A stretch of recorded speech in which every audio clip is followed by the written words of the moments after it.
Hi అండి. పచ్చి బఠానీ పన్నీర్ కర్రీ చేస్తే చాలా టేస్ట్‌గా ఉంటుంది. ప్యాన్‌లోకి ఆయిల్ వేసుకొని యాలకులు, లవంగాలు, దాల్చిన చెక్క, కట్ చేసుకొని ఉల్లిపాయ ముక్కలు, అల్లం, వెల్లుల్లి, జీడిపప్పు, పచ్చిమిరపకాయలు వేసుకొని లైట్‌గా ఫ్రై అయిన తర్వాత టమాటా ముక్కలు వేసుకొని ఫ్రై చేసుకొని మిక్సర్ జార్‌లోకి తీసుకొని గ్రైండ్ చేసుకోవాలి. అదే ప్యాన్‌లోకి కొంచెం ఆయిల్ వేసుకొని పన్నీర్ వేసుకొని ఫ్రై చేసుకొని ప్లేట్‌లో తీసుకోవాలి.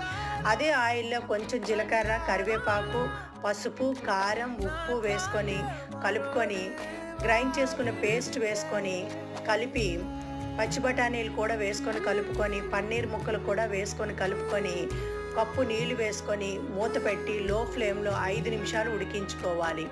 ఇలా ఉడికించుకున్న కూరలోకి కొంచెం ధనియాల పొడి, కస్తూరి మెంతి వేసుకొని స్టవ్ ఆఫ్ చేసుకోవడమే. చాలా టేస్ట్గా ఉంటుందండి పచ్చి బఠానీ పన్నీర్ కర్రీ.